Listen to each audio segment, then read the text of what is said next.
Anda kembali di iNews Malam bersama saya Mirva Suri. Pemirsa, unjuk rasa puluhan warga di kantor KPU Buton Tengah, Sulawesi Tenggara berlangsung ricuh. Warga menuding KPU sengaja mengulur-ngulur waktu hingga pemungutan suara ulang di TPS 01 Desa Langkomu, Kabupaten Buton Tengah batal digelar.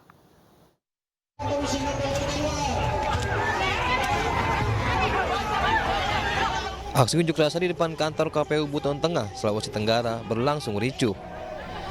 Kericuhan bermula saat puluhan warga yang baru saja tiba berusaha menerobos blokade aparat untuk memaksa masuk dalam kantor KPU. Aksi saling dorong pun tak terhindarkan. Masa meminta penjelasan terkait batalnya pemilihan suara ulang di TPS 01 Desa Langkomu yang seharusnya digelar 24 Februari lalu. Masa curiga ada upaya kecurangan oleh KPU dengan sengaja mengulur-ulur jadwal PSU. Karena kami mencium adanya upaya terselubung yang dibangun oleh KPU, di mana sebetulnya sudah ada rekomendasi PSU oleh Bawaslu ke KPU.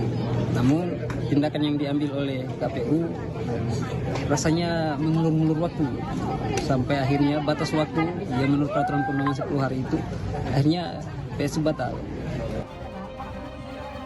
Sementara itu, Ketua KPU Buton Tengah berdalih pembatalan PSU terjadi karena keterlambatan pengiriman logistik serta tahapan selanjutnya yang belum siap. Ya, jadi pada saat setelah kemudian kita lakukan rapat pleno, kami di situ menemukan hasil bahwa ada beberapa surat suara yang tidak ada di gudang logistik. Ya, yang tidak ada itu 3 jenis surat suara: DPRD provinsi, DPD, dan DPR RI. Masa mengecam pembatalan PSU yang dilakukan KPU Buton Tengah dan mengancam akan membawa kasus ini ke jalur hukum. Dari Kabupaten Buton Tengah, Sulawesi Tenggara, Andi Eba, iNews melaporkan.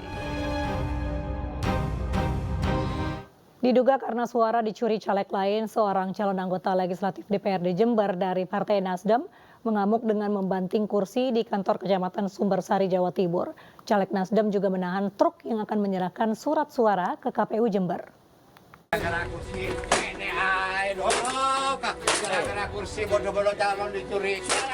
Seorang calon anggota legislatif dari Partai Nasdem emosi hingga membanting kursi di Kecamatan Sumbersari, Jember, Jawa Timur. Calon anggota DPRD Jember ini mengamuk karena meminta pertanggungjawaban dari petugas PPK terkait adanya pencurian suara dari caleg Nasdem. Cek antar petugas PPK dan caleg Nasdem pun tak terhindarkan. Kon guru ning Bawaslu aku wis tau dadi staf Panwaslu, paham? Ya. Dadi gak usah macak dadi koyo pejabat dhuwur kene sing moro, tau lah ngono. Beruntung salah satu komisioner Bawaslu Jember mendatangi lokasi untuk menenangkan caleg yang berseteru. Hingga mereka kemudian mengutarakan kasus yang menimpanya kepada komisioner Bawaslu Jember. 24 jumlah partai, kemudian setelah ada penandatanganan itu oleh saksi-saksi, ini suara partai menjadi 569 berkurang 55 suara masuk ke caleg nomor 7.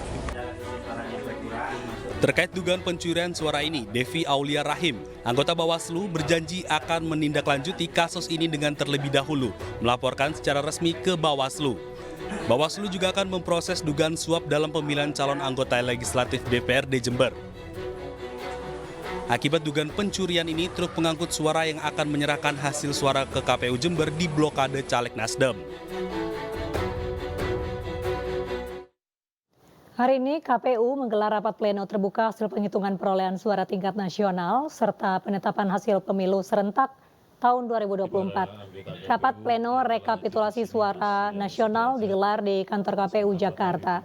Dalam pleno rekapitulasi nasional dimulai dari hasil penghitungan perolehan suara pemilih luar negeri yang hampir rampung seluruhnya. Rapat pleno ini juga dihadiri saksi-saksi dari peserta pemilu presiden, partai politik hingga saksi perseorangan anggota DPD, Badan Pengawas Pemilu dan sejumlah yang terkait juga hadir. Berdasarkan peraturan KPU nomor 5 tahun 2024, penyampaian hasil rekapitulasi suara mulai dari 22 Februari hingga 21 Maret mendatang. Pada kesempatan ini, Saudara Prasetyo Hedi, Saudara Juri Ardiantoro, dan Saudara Fikra. Ketua KPU Hasyim Asyari beserta Komisioner KPU menjalani sidang pemeriksaan kode etik oleh Dewan Kehormatan Penyelenggaraan Pemilu DKPP terkait kebocoran data pemilih di situs resmi KPU.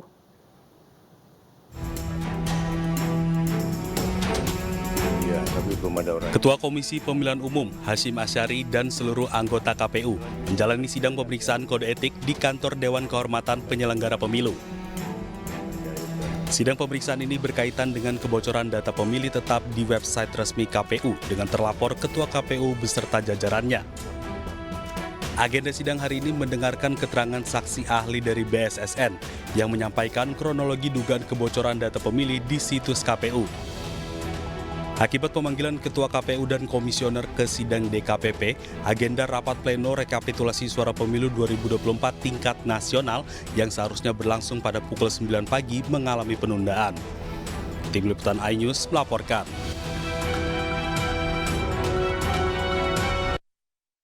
Sementara KPU kembali mengakui kesalahannya dalam proses rekapitulasi suara pemilu 2024 melalui aplikasi Sirekap. KPU mengaku telah mengoreksi anomali perolehan suara di 154.541 TPS.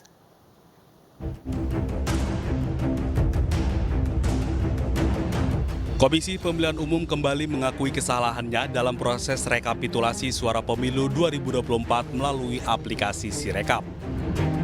Setelah beberapa waktu lalu KPU mengakui Sirekap bermasalah dan meminta maaf atas sengkarut Sirekap. Kini KPU mengaku telah mengoreksi anomali perolehan suara di 154.541 TPS.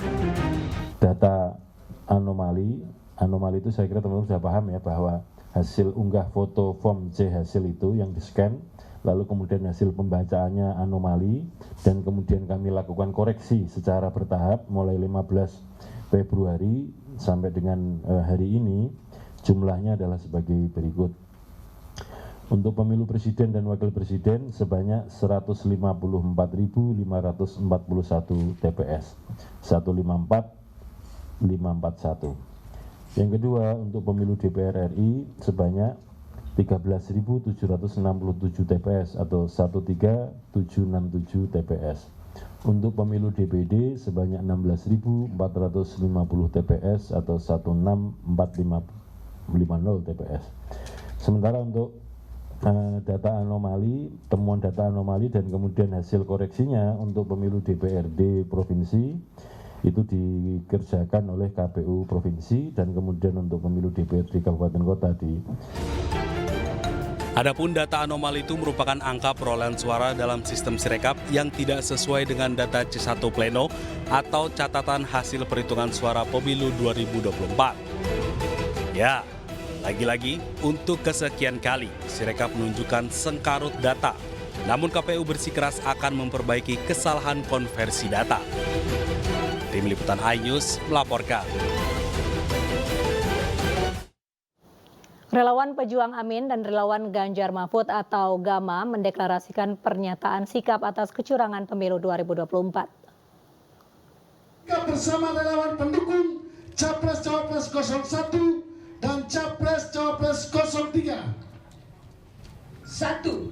Menolak cara-cara curang pemilu 2024 yang dilakukan oleh oknum rezim yang melibatkan penyelenggara pemilu. 2. Menolak hasil Pilpres 2024 dari hasil KKN dan pelanggar konstitusi, dan juga mendesak DPR RI untuk melakukan usulan diskualifikasi pada Capres dan Cawapres hasil Pilpres 2024 tersebut. 3. Mendesak dengan segera kepada DPR RI untuk melakukan hak angket, memanggil Presiden Joko Widodo untuk segera diperiksa. 4. Demi kebaikan bangsa dan negara, kami perwakilan berjuta pendukung baik dari 01 dan 03 mendesak DPR RI untuk melakukan pemakzulan kepada Presiden Jokowi atas tindakan tidak netral dalam Pilpres 2024. 5. Mendesak kepada DPR untuk memanggil dan memeriksa semua komisioner KPU yang terlibat pada pemilu curang. 6. Mendukung Dewan Perwakilan Rakyat untuk melakukan proses menuju putaran kedua yang diikuti oleh pasangan 01 dan 03. Prabowo Subianto mendapatkan kenaikan pangkat kehormatan menjadi jenderal oleh Presiden Joko Widodo. Ketika menjadi militer aktif, pangkat Prabowo terakhir merupakan letnan jenderal atau bintang 3.